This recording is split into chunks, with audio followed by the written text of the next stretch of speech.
السلام علیکم ناظرین، آپ دیکھ رہے ہیں نگہبان پاکستان۔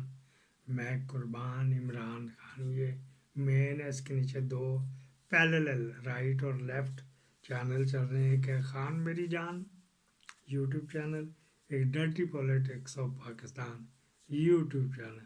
یہ زرداری بھائی کے جو دوست ہیں نا، ان کے حوالے سے یہ پروگرام چل رہا ہے۔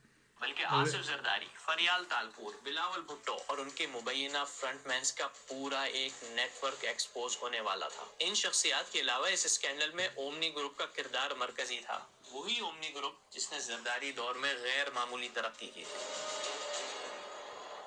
انور مجید صاحب کا ذکر کیوں کرتے ہیں لوگ؟ وہ ایک ہمارا بزرگ ہے، اس کو ہم نے مشکلوں سے اسے کہتے ہیں پھنسا کے سندھ کی انڈسٹریز میں ڈالا ہے۔ جب میں جیل میں تھا تو بیوی نے مجھے میسج بھیجا، لڑکانہ شوگر مل جو ہے بیوی کے ٹیلنٹڈ کزن وہ لے رہے ہیں اور مفت میں، تو پھر میں نے ان کو بلایا ان کو، اور اس کی بڈ میں آپ دیکھ لیں کہ اس نے کتنے میں خریدی اور اس کی بڈ کتنے کی آئی تھی، تو آپ کو صاف ظاہر ہو جائے گا کہ کیوں اس کے خلاف لوگوں کو تکلیف ہے۔ شوگر انڈسٹری ہے، اس میں اس کا انٹرسٹ بڑھتا گیا بڑھتا گیا بڑھتا گیا، کوڑ پہ تو امریلا ہے۔ لوگوں کو تکلیف بڑھتی گئی۔ اس پورے اسکینڈل کو فیک اکاؤنٹس کیس کے نام سے جانا جاتا ہے۔ دسمبر 2018 میں جی آئی ٹی نے اس کیس کے حوالے سے 128 صفحے کی رپورٹ سپریم کورٹ میں جمع کرائی۔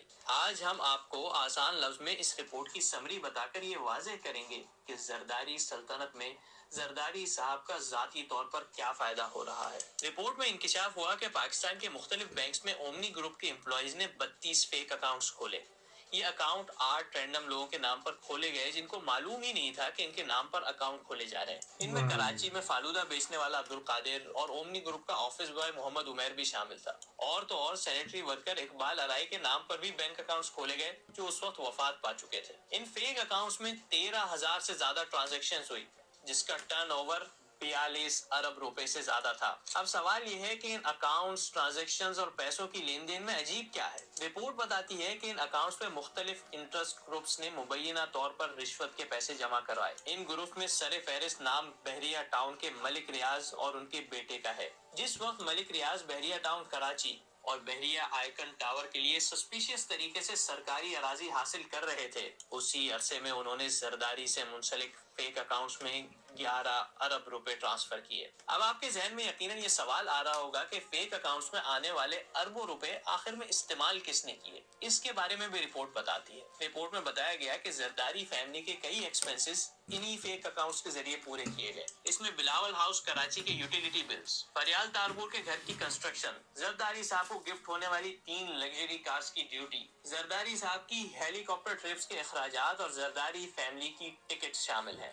10 جون 2019 کو آصف زرداری کو اس کیس میں گرفتار بھی کیا گیا، لیکن جیسا ہمیشہ ہوتا ہے گرفتاری کے کچھ مہینے بعد ان کی طبیعت شدید خراب ہو گئی اور ان کو پمز ہسپتال منتقل کر دیا گیا، اور پھر بالآخر دسمبر 2019 میں عدالت نے طبی بنیادوں پر ان کی ضمانت منظور کر لی اور وہ رہا ہو گئے۔ کبھی ایسا نہ ہو کہ جیسے سیف الرحمان کو میرے پیروں میں گرنا پڑا، کبھی ان میں سے کسی کو گرنا پڑے دوبارہ۔ آپ چیئرمین نیب کو تھریٹ تو نہیں کر رہے؟ چیئرمین نیب کی کیا حیثیت ہے؟ اچھا، اس کی کیا مجال ہے کہ وہ میرے پر کیسز بنوائے؟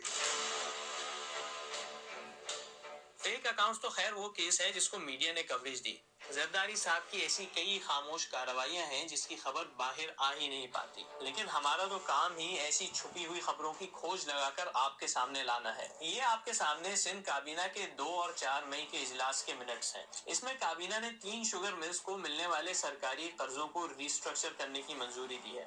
ان شوگر ملز کی کہانی یہ ہے کہ 10 سال پہلے سندھ حکومت نے ریوائول آف سکھ انڈسٹریز کے نام سے ایک اسکیم نکالی۔ اس اسکیم کے لیے حیران کن طور پر پورے صوبے سے ایک ہی گروپ کے 3 شوگر ملز نے اپلائی کیا۔ حیران کن طور پر تینوں کو تقریباً 3.25 ارب روپے کا قرض بھی دیا گیا تاکہ انڈسٹریز بحال ہوں اور عوام کے لیے روزگار کے مواقع پیدا ہوں۔ لیکن 2024 میں جب اس قرض کو واپس دینے کا وقت آیا تو ان انڈسٹریز نے ایک بار پھر حیران کن طور پر معذرت کر لی کہ ہمارے حالات ٹھیک نہیں ہیں، یعنی جس ریوائول کے لیے ان کو قرض دیا گیا تھا وہی نہیں ہو سکا۔ اب اتنا کچھ سننے کے بعد آپ کو اس بات پہ تو حیرانگی نہیں ہوگی کہ سندھ حکومت نے یہ درخواست بھی منظور کر لی۔ دلچسپ بات یہ ہے کہ تینوں شوگر ملز اومنی گروپ کی ہیں اور در حقیقت زرداری صاحب کی ملکیت سمجھی جاتی ہیں۔ ویسے سندھ میں اومنی گروپ پہ ہونے والی مہربانیوں کی یہ ایک واحد مثال نہیں ہے۔